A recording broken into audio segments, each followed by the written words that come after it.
이스라엘 군이 이란에 대한 군사작전을 못하게끔 중요한 군사시설이라던가 정부 기관, 주요 인프라 이런 걸 때려야 되는데 계속 민간인 지역에만 미사일을 쏟아붓고 있어요. 저항 의지를 오히려 더 크게 만드는 가장 큰 원인은 빠르면 6개월, 늦으면 1년 안에 지금 이란이 핵무기를 만들 가능성이 굉장히 높은 상황이었어요. 완성에 가까운 시점이 왔다라고 지금 이스라엘이 판단을 했기 때문에 이렇게 전격적으로 공습을 단행한 것이 아닌가. 안녕하십니까, 김대영 군사평론가입니다. 지금은 유튜브 채널 대영제국을 운영하고 있고요. 또한 인터넷 국방, 방산, 안보 전문 매체 K-디펜스 뉴스의 편집자 겸 발행인이기도 합니다. 현재 이스라엘과 이란의 전쟁 상황 어떻게 보고 계신가요? 현지 시각으로 6월 13일이었죠. 그래서 갑작스럽게 이스라엘이 이란을 공습에 나섰는데 지금 사실 이제 며칠이 흘렀잖아요. 사실 중동에서 이란이 굉장한 군사 강국입니다. 핵만 없지 여러 가지 비대칭 무기라고 할 수 있는 탄도미사일, 자폭드론, 순항미사일 이런 것들은 중동에서 꽤 강한 나라 중에 하나로 이렇게 알려졌었어요. 근데 이번에 이스라엘의 이런 전격적인 공습에 48시간 만에 방공망이 무너졌거든요. 그걸 보면서 확실히 이게 소문난 잔치에 먹을 게 없다라는 옛 말처럼 이란이 너무 단시간 내에 저렇게 붕괴되는 모습이 굉장히 충격으로 받아들여지고 있어요. 그리고 이제 이스라엘이 오히려 지금 이란의 제공권과 장악한 상황이거든요. 그러다 보니까 이스라엘은 하고 싶은 걸 다 하는 상황이고, 물론 이제 이란도 이스라엘에 대해서 탄도미사일을 쏘거나 이런 걸 하고 있지만 이스라엘 같은 경우에는 한 4-5겹의 미사일 요격 체계를 갖고 있어요. 우리 흔히 많이 아는 이제 아이언돔이 있고 그 위에 데이비드 슬링, 그다음에 이제 에로우 2, 3, 거기 중간중간에 패트리어트, 그다음에 미군의 사드까지 5개 정도 되죠. 그리고 인접 해역에 미 해군의 이지스 구축함들도 요격에 나서고 있고, 그렇게 계산해 보면 한 5-6겹의 이 미사일 방어 체계가 지금 돌아가고 있어요. 그러다 보니까 이제 이란이 탄도미사일을 쏘는데 이 뉴스 잘 보시면 다 어떻게 보면 민간인 구역에 떨어져요. 물론 그게 이스라엘 국민들에게 이런 공포감을 줄 수 있지만 지금 이스라엘 국민들이 여론조사 해본 거 보면 끝까지 싸우겠다, 저항 의지를 오히려 더 크게 만드는 그런 게 되고 있고, 그리고 이제 탄도미사일을 쏘더라도 이스라엘 군이 이란에 대한 군사작전을 못하게끔 중요한 군사시설이라던가 아니면은 정부 기관 아니면 주요 인프라 이런 걸 때려야 되는데 계속 민간인 지역에만 미사일을 쏟아붓고 있어요. 그렇다고 해서 그 미사일이 다 맞는 것도 아니고 이제 그 중에 한 절반 정도는 지금 사실 요격을 당한 상황이다 보니 이란 입장에서 봤을 때는 이스라엘에 그렇게 큰 피해를 주는 상황이 아니라는 거죠. 반면에 이스라엘은 사실 이란군의 핵심 군사 시설부터 핵 개발과 관련된 시설, 그리고 이란 군의 중요 인사라든가 이런 것들 다 쪽집게식으로 지금 타격을 하고 있거든요. 그러다 보니까 이제 어찌 보면 상대적으로 보면 이란이 지금 플레이를 잘못하고 있다라고밖에 볼 수 없는 거죠. 이스라엘이 이란을 공습하게 된 배경을 뭐라고 보시나요? 가장 큰 원인은 빠르면 6개월, 늦으면 1년 안에 지금 이란이 핵무기를 만들 가능성이 굉장히 높은 상황이었어요. 왜냐하면 원심 분리기를 이용해서 우라늄 농출을 계속 하고 있는데 그 양 자체가 계속 늘어나고 있고, 또 한 가지는 핵무기 개발에 필요한 여러 가지 것들도 지금 거의 완성에 가까운 시점이 왔다라고 지금 이스라엘이 판단을 했기 때문에 이렇게 전격적으로 공습을 단행한 것이 아닌가 이렇게 보여지고 있습니다. 이스라엘은 약간 그런 독트린이 있어요. 이스라엘 외에 중동 다른 나라가 핵무기를 가지면 안 된다라는 일종의 군사 외교 독트린을 갖고 있기 때문에 이란이 어떻게 보면 레드라인에 지금 임박하고 있다. 그래서 지금 하지 않으면 이스라엘에 어쩌면 핵무기가 떨어질 수 있다라고 생각을 한 것 같아요. 거기다가 2024년에 잘 보시면 이스라엘과 이란이 서로 공습하고 미사일 쏘고 주고받았죠. 그러면서 이스라엘이 이란의 주요 군사시설도 타격을 했고, 또 한 가지로는 많은 분들이 놓치신 것 중에 하나가 이란군의 방공망을 그때 일부를 타격을 했어요. 근데 이번에 이렇게 속수무책으로 당한 걸 보면 그때 파괴됐던 여러 방공망을 복구하는데 좀 한계가 있었던 것 같고, 또 한 가지로는 이제 방공망은 보통 지휘소, 그 다음에 통신체계, 그 다음에 레이더, 지대공 미사일, 대공포 이런 것들이 구성되어 있는데 사실 몇 개만 부셔버리면 일종의 댐이 허물어지듯이 그렇게 우웅 무너질 수가 있어요. 근데 이제 이스라엘이 작년부터 올해 6월 13일까지 그런 준비를 굉장히 착실히 해왔다는 데서 굉장히 저는 충격을 받았습니다. 이란 이스라엘 전쟁에 대한 미국의 속내는 어떨까요? 아마 트럼프 대통령은 속으로는 좋아할 거예요. 왜냐면은 지금 6월 13일 공습이 일어나기 전까지 이란과 핵 협상을 계속 해왔었고, 근데 사실 이제 트럼프가 원하는 수준의 결과물이 안 나왔어요. 그래서 이제 추후 협상을 하자라고 이제 했는데, 그 기간 사이에 갑자기 이스라엘이 이제 공습을 한 거예요. 트럼프 대통령 입장에서는 이스라엘 공습으로 인해서 오히려 이란이 더 지금 내놓을 게 많아진 상황이거든요. 그리고 잘 보시면 지금 테헤란 상공이 다 뚫려 있잖아요. 그래서 지금 이스라엘 전투기들이 테헤란 상공 하늘을 휘젓고 다녀요. 근데 이란은 아무것도 못해요, 지금. 이란 입장에서도 다급해졌고. 또 한 가지 이제 시나리오로는 지금 어떻게 보면 이란의 이 하늘은 이제 무주공산이에요. 이스라엘 손 안에 다 들어왔어요. 근데 여기서 만약 미국이 군사작전을 벌인다? 너무 하기 좋은 환경이죠. 과거 이란 핵 개발을 막아야 된다라는 이런 목적으로 미국이 군사 작전을 고려했던 것들이 상당히 많았습니다. 근데 하지 못했던 이유 중에 하나가 잘못 들어가면 제2의 이라크전이 될 수가 있다. 그래서 사실 주저주저 해왔거든요. 지금 잘 보시면 이란의 하늘이 다 뚫려 있잖아요. 세계 최강의 공군력을 가진 나라가 미국인데 지금 사실 맘만 먹으면 이란을 초토화시킬 수도 있어요. 이제 트럼프 대통령 입장에서는 직접적 군사적 개입이 아니더라도 이 핵 협상과 관련돼서 미국이 유리한 위치에 차지할 수 있고, 그것도 마음에 안 든다. 그러면 이제는 진짜 군사적 개입까지도 생각해 볼 수 있는 환경이 마련됐다 라고 볼 수 있는 거죠. 이스라엘과 이란의 군사력을 비교해 주신다면요?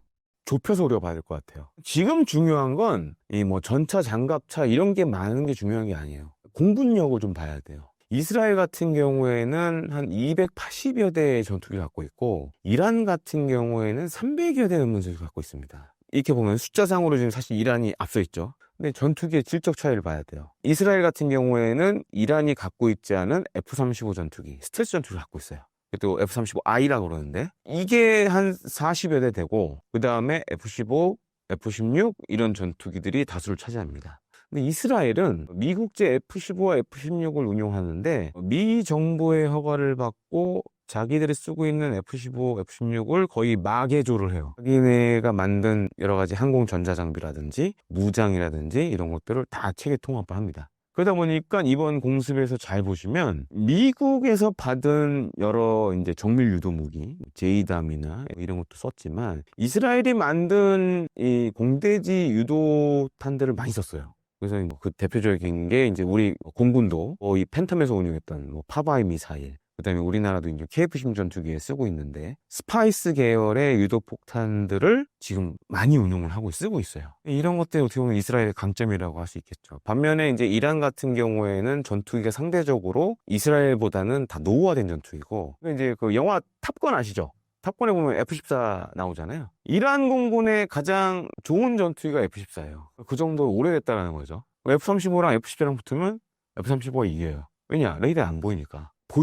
적은 보지 못한 상황에서 먼저 공격할 수 있으니까. 이런 것들이 지금 굉장히 강점이고, 또 한 가지로는 이제 이스라엘 같은 경우에는 자기네가 만든 공중 발사 탄도미사일도 많이 갖고 있어요. 그러니까 전투기에 쏘는 탄도미사일을 갖고 있어요. 그 다음에 이제 램페이지라고 그러는 공중발사 탄도미사일을 갖고 있는데, 이 무기들이 강점이 뭐냐면 이 방공망을 파괴하는데 아주 탁월한 성능을 발휘합니다. 그 이유가 뭐냐면 이 공중발사 탄도미사일들은 목표물에 떨어질 때 수직으로 떨어지게끔 할 수 있어요. 90도로. 그러면 이제 레이더는 보통 어떤 단점이 있냐면 자기 위에 있는 물건을 보지 못해요. 왜냐면 레이더 이렇게 뱅뱅뱅 사면화돼서도 90도 위에를 보지 못하거든요. 그러다 보니까 이 90도에서 떨어지는 이런 미사일에는 당할 수밖에 없는 거죠. 그래서 이스라엘이 잘 보면은 이제 그런 공중발사 탄도미사일을 통해서 이란의 방공망을 많이 파괴했고, 또 한 가지로는 이제 잘 알려지지 않는 또 이스라엘의 비밀 무기가 있습니다. RA-01이라는 스텔스 장거리 무인기를 또 운용을 하고 있다는 얘기가 있어요. 이런 스텔스 정찰기들이 먼저 들어가서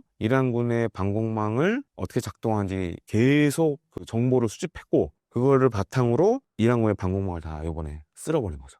이번 전쟁이 중동 전쟁으로 커질 가능성은 어떻게 보고 계시나요? 지금 잘 보시면 이번 이스라엘-이란 전쟁이 굉장히 특이한 부분이 많아요. 이란은 사실 이슬람교를 믿는데도 좀 틀리죠. 예를 들어서 UAE, 사우디 이런 데 보통 다 이제 수니파 쪽이고, 이란은 이제 시아파 쪽이고, 아라비아 요해를 이제 반대편에 있는 나라들 대부분 다 이란을 안 좋아해요. 그러다 보니까 이스라엘이 이란을 공격하는 거에 대해서 물론 성명을 내고 그러면 안 된다라고 얘기는 하지만 지금 다 속으로는 좋아하고 있어요. 왜냐하면 이란이 공공의 적이었으니까. 오히려 이스라엘보다 이들 나라들은 이란이 공공의 적이에요. 제가 23년도에 그 UAE 하는 아이덱스라는 정말 중동에서 가장 큰 전시를 갔는데 UAE나 사우디아라비아나 다 이 군사력을 증강하는 목적 중에 하나가 이란에 대항하는 게 제일 커요. 근데 지금 보세요. 이스라엘에 의해서 다 박살났잖아요. 다 웃고 있죠, 지금, 속으로. 그러니까 이런 것들이 잘 보면 향후 이란이 약해질수록 그 이란 주변에 있는 예를 들어서 중동의 다른 강대국들은 오히려 자기들 포지션이 더 커지는 거죠. 영향력이 증대되는 그런 것들이 있기 때문에 이란의 힘이 줄어들면 줄어들수록 이들 나라들이 앞으로 특히 이제 사우디라든지 유해 이들 나라들이 중동에서 영향력이 더 커질 거다. 그리고 지금 이제 이란의 문제 중에 하나가 그동안은 이란을 주축으로 해서 그 중동에 일종의 악의 동맹들이 있었어요.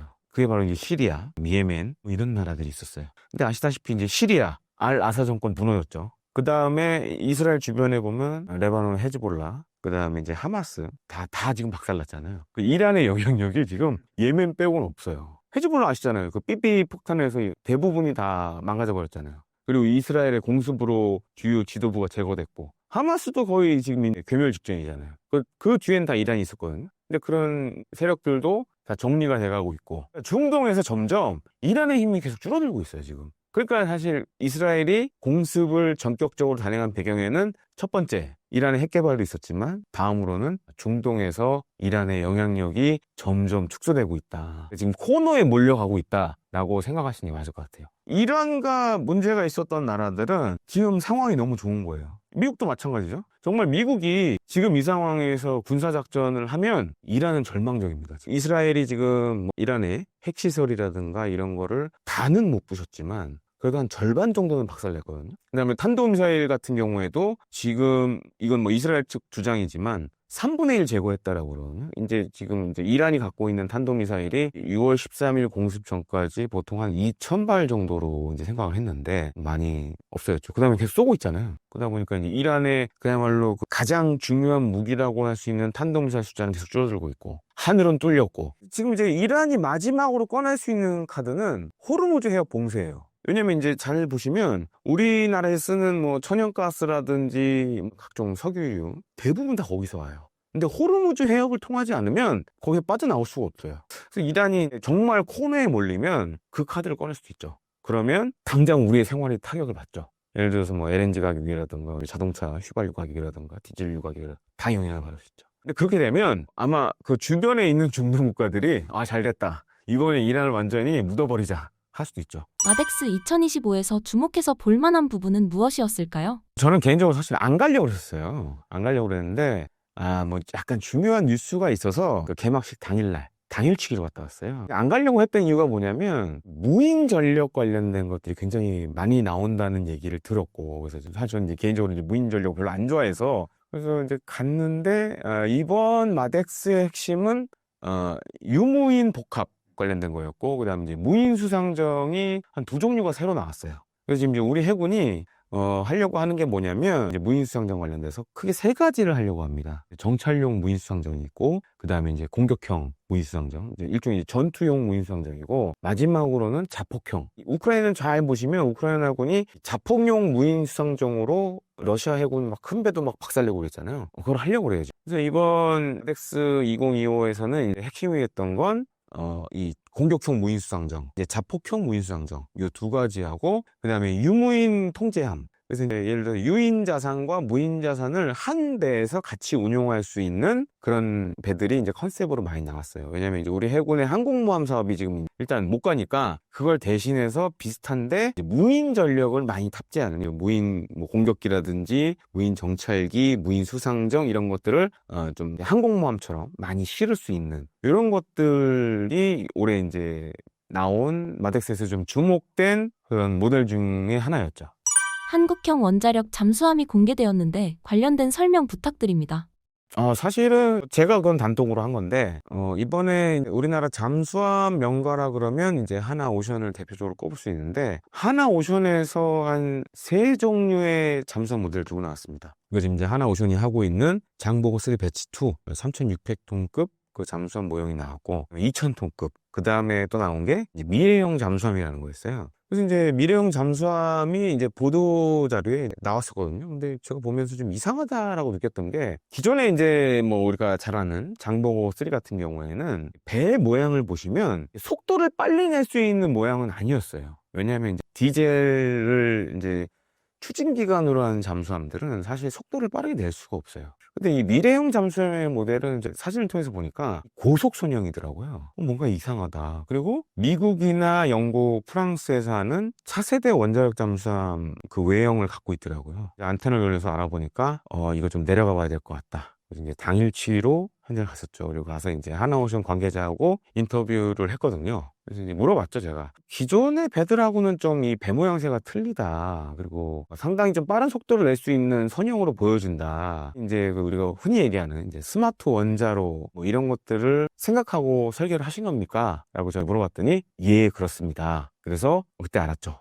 아, 이게 단순히 미래형 잠수함이라는 게, 이런 재래식 잠수함이 아니라 이 원자력을 이용한 일종의 한국형 잠수함의 기본 모델을 좀 생각하고 있는 거 아닌가라고 이제 확인을 하게 됐고, 그리고 이제 미래형 잠수함 같은 경우에는 디자인이 굉장히 독특합니다. 일단 선형 자체가 고속선형이고, 그 다음에 이제 지금 잠수함들도 잘 보면 이 스텔스 설계가 많이 적용이 되고 있어요. 우리가 생각하는 스텔스는 이제 레이더에 반사되는 면적을 줄이는 그런 걸 많이 생각하는데, 잠수함 같은 경우에는 적의 음파 탐지기에 탐지되는 그거를 최소화시키는 그런 스텔스 설계를 하고 있어요. 근데 이 미래형 잠수함이 이제 그게 들어가 있고, 또 한 가지로는 제가 이제 현장에서 들은 바로는 아마 잠수함 보시면 이제 다 잔망경은 아실 거예요. 이제 물속에서 물 밖을 보는. 옛날 이제 2차 세계대전 유보트 영화 이런 거 잔망경 보고 이러잖아요. 지금은 사실 과거처럼 이렇게 막 선장이 막 보질 않아요. 비관통형 잔망경이라고 그러는데, 보통 이 디지털 카메라가 달려 있어서 저희가 쭉 올라가서 한번 싹 돌아서 이제 주변을 아래에 있는 잠수함 안에 있는 모니터를 통해서 밖을 봐요. 지금은 이제 디지털화 된 거죠.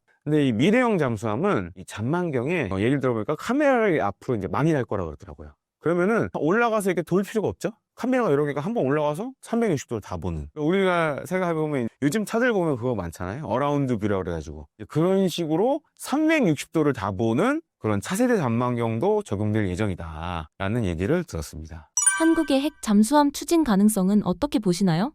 뭐 지난 대선 때 보셨겠지만 그 대선 후보들이 다 공약을 냈어요. 한국형 원자력 잠수함 하겠다고. 그리고 이제 이전 정부에서도 이제 비닉 사업으로, 그러니까 비밀 사업으로 계속 뭔가를 해오긴 해왔었어요. 근데 지금 이재명 정부가 출범을 했으니까 아마 이 한국형 원자력 잠수함 관련된 공약을 이재명 정부는 냈기 때문에 안 할 수는 없어요. 다만 이제 미국과의 협상 문제 이런 것들이 남아 있고, 또 한 가지로는 지금 이제 전 세계적으로 SMR이 주목을 받고 있잖아요. 제가 이제 추정키로는 SMR은 고순위의 그런 뭐 농축 우라늄 이런 걸 쓰는 건 아니에요. 왜냐하면 저농도의 이런 걸 쓰기 때문에. 그리고 SMR은 향후에 뭐 민간 상선이라든가 지상에서 뭐 발전 이런 데 다 쓸 거란 말이에요. SMR을 만약에 이 미래형 잠수함에 집어넣으면 얘기가 달라지죠. 원자력 잠수함 같은 성능을 낼 수도 있는 거죠. 또 한 가지 우리나라가 이제 강점을 갖고 있는 게 배터리. 지금 장보고3 배치2도 리튬이온 배터리를 사용을 하고 있고, 이제 장보고 배치4도 얘기가 나와요. 그것도 이제 어떻게 보면 지금 현재 쓰고 있는 우리나라가 이제 쓰고 있는 독일에서 들여온 209급이나 214급을 대체하는 차세대 잠수함인데, 장보고 배치4는 지금 전고체 배터리를 쓰겠다라는 얘기가 나오고 있어요. 왜냐면 우리나라가 이제 배터리 강국이다 보니까, 이제 리튬이온은 물론 성능은 좋지만 이게 폭발 위험성이 있잖아요. 근데 전고체 배터리는 리튬이온보다도 좋은데 폭발 위험도 없어요. 그래서 만약에 SMR에 전고체 배터리를 물린다, 여기다가 뭐 공기 불호 추진 장치도 얻는다, 이러면은 얘기가 달라질 수 있죠. 그래서 우리가 어떻게 보면 미국의 간섭이 없이도 예를 들어 한미 원자력 협정이나 만약 SMR이 이제 실용화가 되면 잠수함의 새로운 추진 체계를 쓸 수 있는 거죠. 북한이 핵을 갖고 있는 나라가 됐고, 그렇다고 인정은 하진 않지만 우리도 거기에 뭔가 상응하는 무기체계가 있어야 된다고 많이 생각을 하시는 것 같아요. 근데 이제 요건 아셔야 됩니다. 우리가 핵잠수함을 만들었다고 해서 북한이 갖고 있는 핵무기와 똑같은 건 아니에요. 왜냐, 이거는 우리의 핵잠수함은 핵을 동력으로 하는 잠수함이지 무기는 아니거든요. 핵무기는 아니잖아요. 물론 거기에 핵무기를 탑재하면 얘기가 달라지지만 그건 아닌데, 일종의, 그러니까 어떻게 보면 이제 궁여지책이죠. 예, 그런 측면에서 많은 대선 후보들이 한국형 원자력 잠수함에 대한 얘기를 냈었고, 그런 측면에서 과연 이재명 정부가 어떻게 이걸 끌고 나갈지 기대가 되는 상황이라고 할 수 있겠습니다. 장보고 3의 수출 가능성은 어떻게 보시나요? 그래서 제가 마덱스 현장 가서 좀 몇 군데 알아봤는데, 일단 지금 장보고 3 같은 경우에는 폴란드도 얘기가 나오고 있고, 지금 캐나다도 얘기가 있고, 중동 쪽도 좀 얘기가 있어요. 그 사우디아라비아가 좀 관심이 있다라는 얘기가 드는데, 뭐 아시다시피 캐나다나 폴란드는 이제 양 나라가 사업을 진행 중이고, 사우디아라비아는 지난해까지만 해도 굉장히 좀 관심을 갖다가 올해는 약간 좀 김이 빠진 것 같더라고요. 그리고 이제 중동 같은 경우에는 이제 우리나라 사람들하고 좀 성격이 달라요. 그쪽은 약간 좀 천천히 보는 스타일입니다. 그래서 좀 제가 그쪽 이제 영업하시는 담당자를 좀 만났는데 많이 힘들어 하시더라고요. 그래서 좀 시간이 걸릴 것 같다. 중동은. 그리고 이제 캐나다나 폴란드는 이제 정해진 스케줄대로 가는데 과연 이제 우리 장보고 3를 선택을 할지 그거 좀 지켜봐야 될 것 같습니다. 한국의 잠수함만의 경쟁력은 무엇인가요? 일단 지금 3,000톤급 잠수함 가운데서는 그래도 국제적으로 좀 경쟁력을 갖고 있다라고 볼 수 있고, 또 한 가지는 이제 다른 나라의 3,000톤급 잠수함들은 이 잠수함 발사 탄도미사일을 쏘게끔 되어 있진 않아요. 그건 일단 우리 장보고 3의 강점이고, 그 다음에 납기 같은 경우에도 일단 뭐 스페인이나 프랑스 같은 경우에도 3,000톤급 잠수함을 건조하고 있는데 납기 문제가 사실 많이 걸리는 게 많아요. 근데 우리는 언제까지 딱 약속을 해서 인도해 줄 수 있는 그런 능력을 갖고 있기 때문에 그런 점은 분명히 강점이라고 할 수 있겠습니다.